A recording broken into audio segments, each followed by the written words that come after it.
Hi, and we are back to more Warrior Cats design vlog stuff.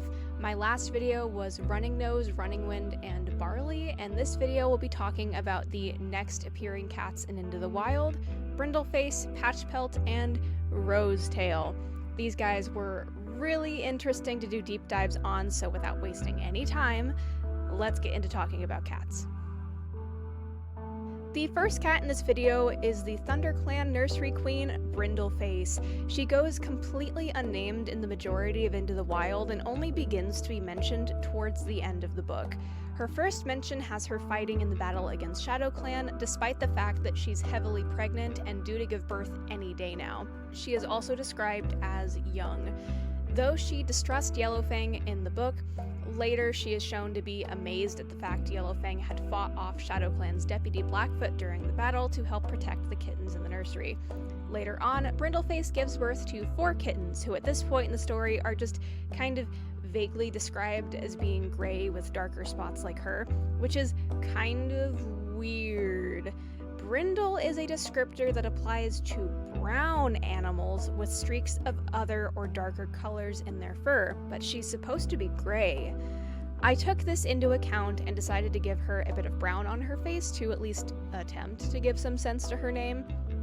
Despite Brindleface saying her kits were born strong and healthy, this doesn't last long.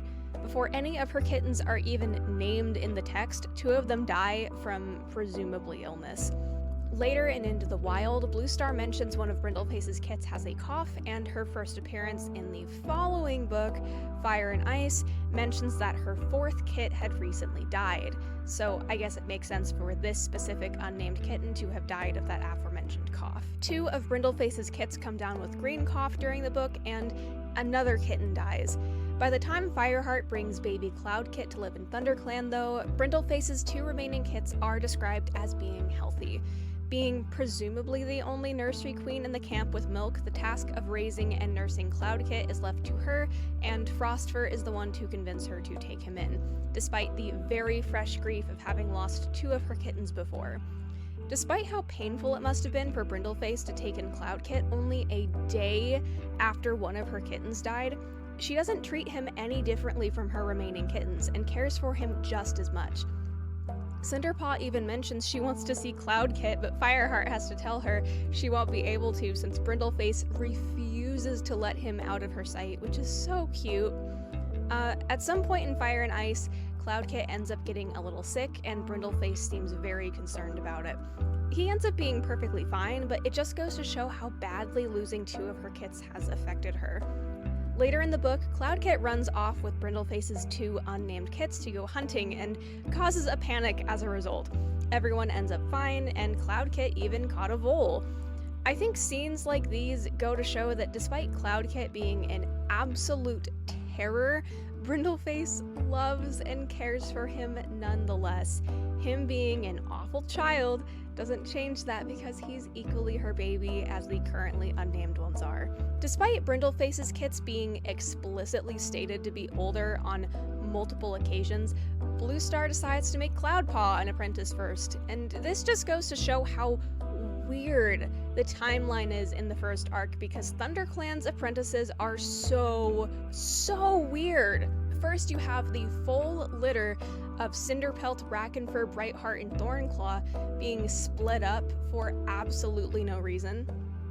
And then you have Swiftpaw, who you'd think is still mostly apprentice aged, but still a bit too old to still be in there. No, Swiftpaw was a grown man. Swiftpaw, oh, spoiler alert by the way, Swiftpaw was the same age as Bristlefrost when they both died, which is crazy to me. Rising Storm is when Brindleface's kits are finally apprenticed, and due to Bluestar's beginning mental health issues, she dumps the task of finding mentors onto Fireheart. Despite him being the new deputy, he's kind of incompetent when it comes to this task and runs around trying to find someone to help him. He ends up going to Brindleface and is like, "Hey, so are there any warriors you'd prefer to mentor your kids?" And she's like, "I don't know, that's Bluestar's job, man." And Fireheart's like, "Oh, yeah, no, you're totally right," and then just like runs off to get Cinderpelt to help instead. which is so funny to me.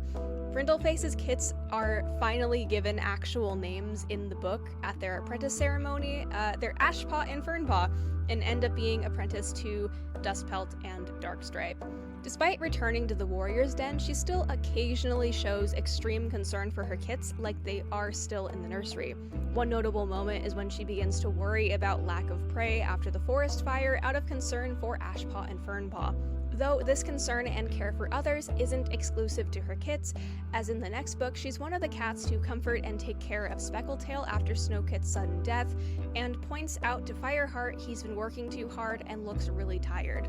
She ends up congratulating Cloudtail when he becomes a warrior, but shortly after this, Brindleface is found dead outside of ThunderClan camp.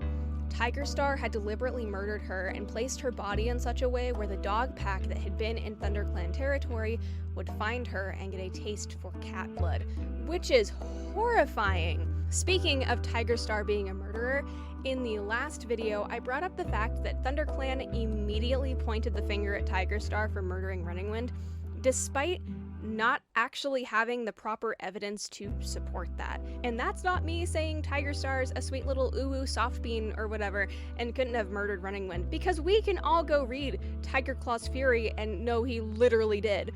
But ThunderClan does not have access to Tigerclaw's Fury or the Warriors Wiki. For all they know, any Tigerclaw aligned cat could have done it. It could have been Blackfoot for all they knew. But I hear you saying, if it was a Tigerclaw allied cat who murdered him, he still has to take responsibility because it was his group. Which, yeah, no, you're right. But by that same logic, Spotted Leaf wasn't murdered by Clawface, she was murdered by Broken Star. Which, I can agree with that logic, but I don't think Warrior Cats does.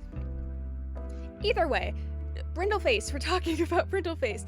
Brindleface is in a different situation than Runningwind because, like, who else was involved in the dog pack plan? It was really only Tigerstar.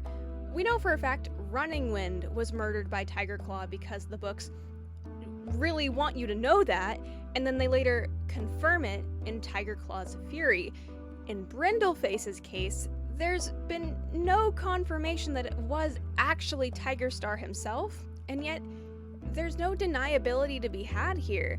There's no Blackfoot, or I don't know who else would have been there. Jagged Tooth, Russet Fur, I don't know. Tigerstar is the only one putting the dog pack plan together, so like, yeah, it was undeniably him. Not overly relevant, but I don't know, I thought that was an interesting comparison. In the next book, Brindleface ends up giving Firestar a life for protection. After this point, she's brought up again in Sunset by Ashfur. Ashfur brings her up to basically say, Scrufflight, you shouldn't date Brambleclaw because his dad murdered my mom. Which, great logic there, Ashfur.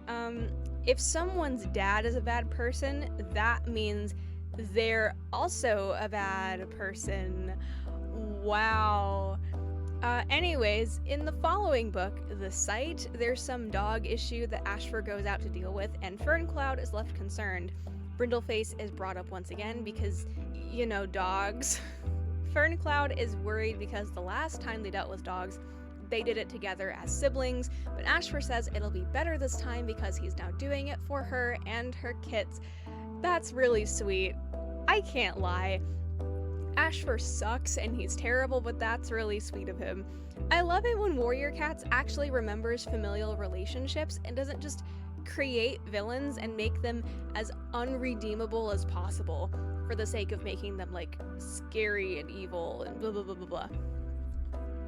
After this, the last time Brindleface is brought up in a main series book is in The Last Hope. She shows up once again as a StarClan cat, and that's about it. We get a glimpse into her past in a few prequel books, the first being Blue Star's Prophecy, of course.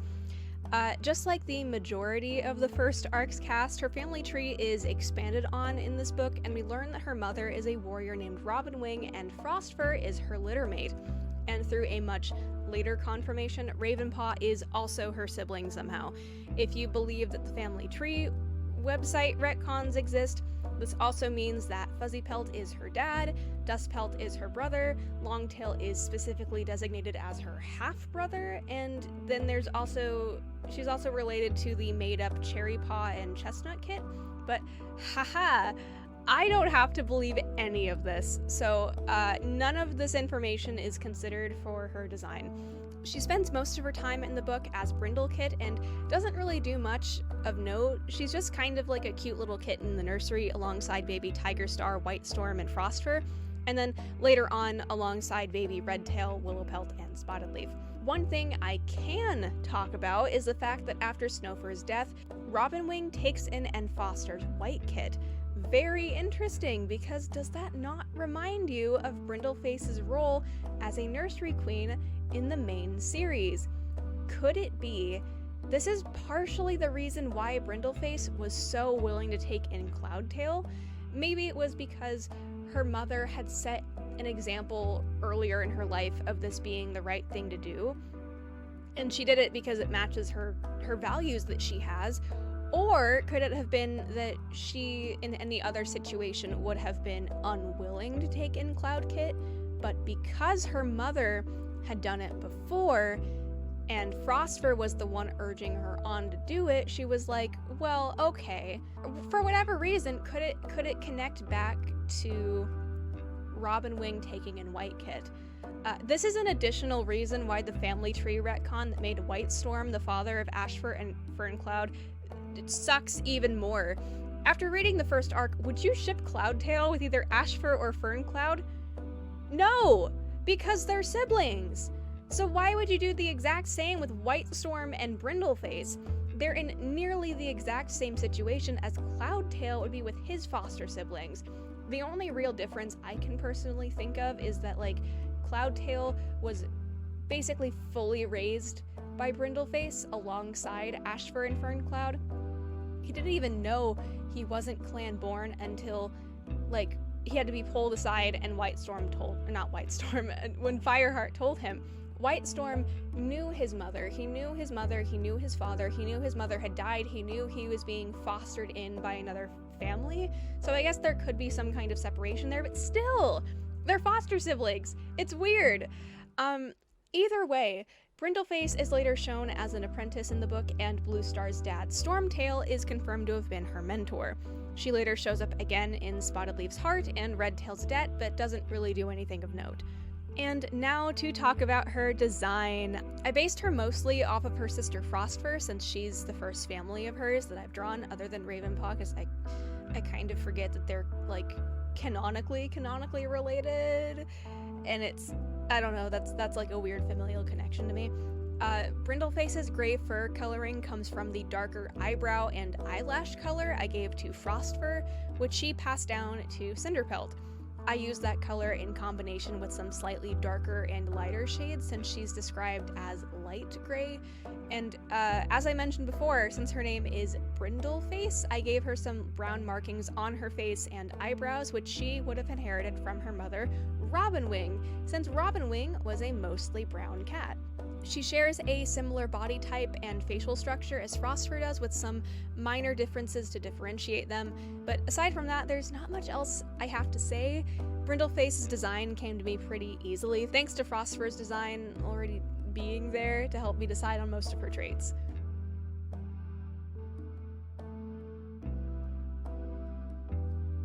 And now onto one of the more nothing cats in all of ThunderClan, the elder Patchpelt.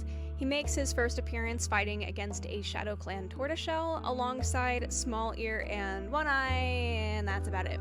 That is his one named appearance in Into the Wild outside of the Allegiances, which is really weird. Like, there's that whole scene in the beginning of the book where Firepaw and Greypaw go and talk with the elders. Where is Patchpelt? Why does he not exist? It's so weird to me. But yeah, overall, Patchpelt doesn't really get to do much. There are a few things I can mention though, so let's get into those. In the following book, Fire and Ice, Patchpelt is mentioned to have white cough, but Yellowfang says it's not serious.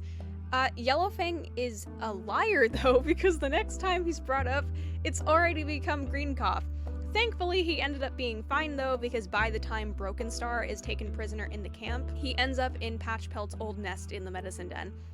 He ends up talking for the first time towards the end of the book, making a stand against fighting alongside WindClan. Of all the characters to dismiss Patchpelt's statement, it's Tigerclaw, who points out if they don't stand against ShadowClan and RiverClan now, it'll be them against 2 clans later. This statement seems to have been enough for Patchpelt, and he accepts this. He's seen in the next book talking with Crowfur, who is a WindClan elder who is left out of the allegiances, and notes how there was a season many moons before when the river flooded due to the previous thaw, making it so ThunderClan couldn't even get to the gathering one moon. He later brings up the same event later on to Bluestar during a clan meeting. Fireheart ends up talking to the elders about how Cloudkit's been apparently bringing in wet moss, but Dappletail actually ends up defending Cloudkit. Patchpelt replies to Fireheart that Yellowfang's been listening to Smallier. He'd complain if StarClan descended from Silverpelt themselves to bring his bedding. This is an eerily similar thing he said at the beginning of the book about the WindClan elder Crowfur. He says to Fireheart, "Take no notice of Crowfur, he'd find fault with StarClan." In the following book, Patchpelt ends up agreeing with Smallear that Fireheart's deputyship will be a very dark time for ThunderClan. It's these moments all together that make me think that Patchpelt is a very StarClan-oriented warrior. He's devoted to his ancestors, but it feels a lot more casual and relaxed than other StarClan-focused clan cats, which if true is an interesting bit of characterization. Later in the same book, Patchpelt and Halftail are unable to escape from ThunderClan camp during the fire. Patchpelt attempts to drag the other elder to safety, but is unable to. Both elders die as a result, despite Patchpelt being fully rescued from camp by Fireheart. Leopardfoot even offers to bury Patchpelt with the help of RiverClan, but Fireheart declines the offer. This is the last main series book he's appeared in, but that's where the prequel books come in. Bluestar's prophecy elaborates on his past and shows that he, alongside his littermate Leopardfoot, were older 5-moon-old kits in the nursery alongside the newborn Bluestar and Snowfur. This book confirms his parents were warriors named Swiftbreeze and Adderfang, and also confirms that Spottedleaf, Redtail, and Willowpelt are his younger siblings. Their mother Swiftbreeze calls Patchkit and Leopardkit natural warriors, but from what we see of them, they don't seem to be anything other than typical, older kits in the nursery who the protagonists look up to type characters. A comparison is made between Patchkit and Leopardkit's father, Adderfang, who visits them frequently in the nursery, and Stormtail, the father of Bluekit and Snowkit, who doesn't do the same for them. Patchpaw and Leopardpaw are later apprenticed to Fuzzypelt and Robinwing, and the two later on in the book become warriors, Patchpelt and Leopardfoot. Unlike his sister, Patchpelt kind of fades into the background after this point. The only important note that I can give is that he is stated to have mentored Whitestorm. Bluestar really wanted to mentor Whitestorm because, they're family, but did actually approve of Patchpelt being his mentor regardless. At one point in Bluestar's prophecy, he states after a fight with RiverClan, "Ottersplash bit me, I'm going to smell like fish for days." Despite this and Crooked Star's promise, Ottersplash walks up to him and greets him at a gathering to ask about Leopardfoot's kits. Either he's friends with Ottersplash and that was just one line from after a battle, or Ottersplash is actually friends with Leopardfoot and was coming up to Patchpelt to ask about his sister. Either option seems relatively plausible to me. From here on out, his appearances are pretty sparse. He appears in Tigerclaw's Fury, is mentioned briefly in Spottedleaf's Heart, and appears again in Pinestar's Choice, fretting over Leopardfoot after she goes into labor a half-moon early. His last appearance so far was in Redtail's Debt. Bluefur leads Tigerclaw, Redtail, Thistleclaw, Thrushpelt, and Patchpelt to go to WindClan. On the way there, Redtail and Patchpelt talk, and his younger brother asks if he has ever been to WindClan. Later on, Patchpelt asks if Redtail is okay, since the slope they're climbing is difficult for smaller cats like them. So, according to Redtail's Debt, Patchpelt and Redtail are small. Despite them talking a bit throughout the journey to WindClan, I couldn't find a single instance where Patchpelt is stated to be Redtail's brother, which feels really weird to me. that should have been brought up. They were already established to be brothers at this point. Like, why have them talk and not just be like, oh, Redtail's brother Patchpelt said blah blah blah blah. Like, whatever. Redtail's Debt is a really weird book anyway. Anyways, on to talking about his design. I designed him to resemble his younger siblings, Redtail, Willowpelt, and Spottedleaf, since at the time I hadn't designed their parents or Leopardfoot yet.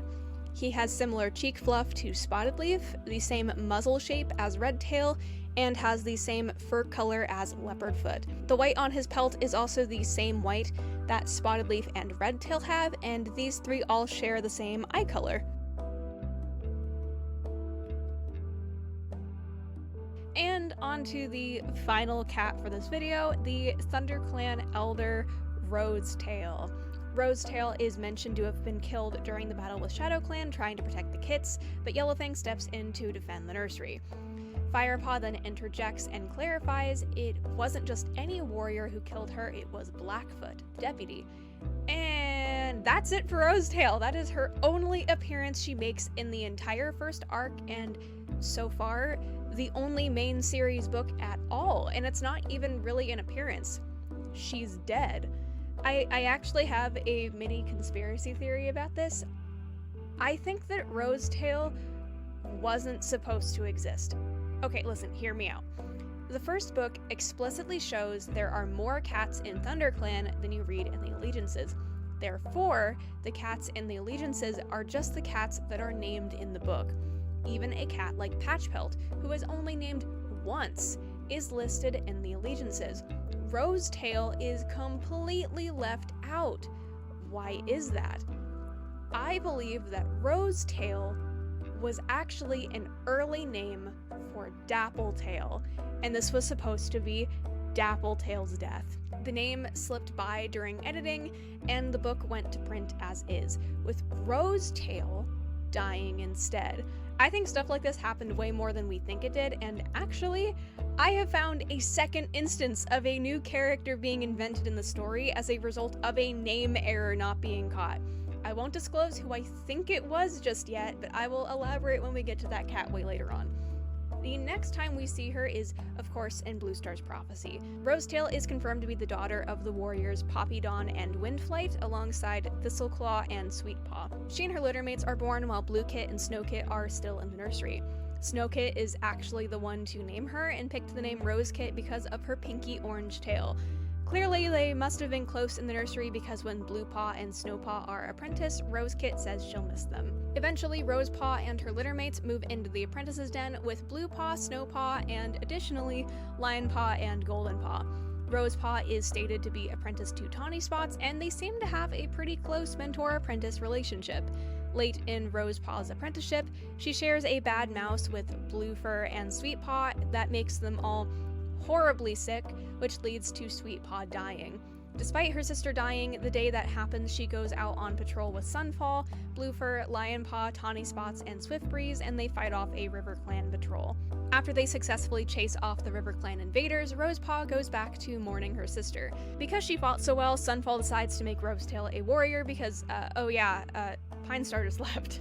In the same meeting, he elects her former mentor Tawny Spots to be his deputy. Very brief thing I'd like to mention, she also shows up in Code of the Clans during the same scene, but from Lionpaw's perspective in the short story about Pinestar leaving. Not overly relevant, but whatever. When Bluefur starts seeing Oakheart, Rosetail immediately realizes she has to be seeing someone and assumes it's Thrushpelt because he's apparently been watching and trailing after her. Throughout the rest of the book, Rosetail is convinced that Bluefur and Thrushpelt are together and makes comments like, "You and Thrushpelt make such a good couple," or how she wishes she had someone following her around like Thrushpelt was to Bluefur. Not overly relevant, but Rosetail thinks Oakheart is handsome. She says it to Bluefur at a gathering, and then Bluefur later wonders if she was getting jealous afterwards. Bluefur ends up pregnant with Oakheart's kits, and, of course, Rosetail assumes they're Thrushpelts. Her last appearance in the book is when Tawny Spots steps down from the deputy position. Blufur notes she seems to be the one chanting his name the loudest. She ends up being a pretty prominent character throughout the book, and honestly, I like her. She's funny and quirky, but not to an extent that leaves her feeling flat. After this point, we see her again in another Code of the Clans short story where her mother, Poppydon, dies. She's not the focus of the short story, and so we don't see a lot of her, but her reaction to her mother's death is shown. In the later book, Crooked Star's Promise, Crookedjaw goes up to Poppydon and asks if her kits are at the gathering. She explains that Thistlepaw got into trouble with Small Ear and was forced to stay behind. Rosepaw and Sweetpaw stayed behind, also to cheer him up. In Spotted Leaf's Heart, Stormtail goes out on a patrol while sick and goes missing for a second. Rosetail is there to help Blufur, Speckletail, Thistleclaw, and Spotted Paw find him and bring him back to camp where he's able to recover. There's another instance in the book where Rosetail makes a comment about how they probably won't even know the father of Blufur's kits till they're warriors. Fuzzypelt then ends up suggesting Thrushpelt as the father, which, of course, Rosetail agrees with. She's briefly shown sharing a bowl with her mother, Poppydon, in Redtail's Debt, and then her final appearance so far is in Blackfoot's Reckoning, where Blackfoot sees her in the Star Clan. Blackfoot's perspective of Rosetail's death is shown, which paints him in a much more sympathetic way than the main series tends to. After killing Rosetail, he thinks it was all for nothing. He ended Rosetail's life for no reason because they weren't even able to steal ThunderClan's kits like they were supposed to. But, that's it so far for Rosetail. She's really interesting to me because, as established before, she's the only Into the Wild character directly named in the book and left out of the allegiances. There are cats in the allegiances that go unnamed or left out completely in the books, and even cats running around that don't match the descriptions of any cat we even know, implying the first arc's clans are significantly larger than what they ended up being, with unnamed cats running around everywhere. Rosetail is the only one of her kind in Into the Wild, which, like I said, makes her incredibly interesting. She was kind of tricky for me to design because she does have a family member I've already drawn, but it's her nephew, Whitestorm. Before I designed her, I had to go in and figure out exactly what traits Whitestorm inherited from Snowfur and what was from Thistleclaw. Then I took those established Thistleclaw traits and applied a few of those to Rosetail.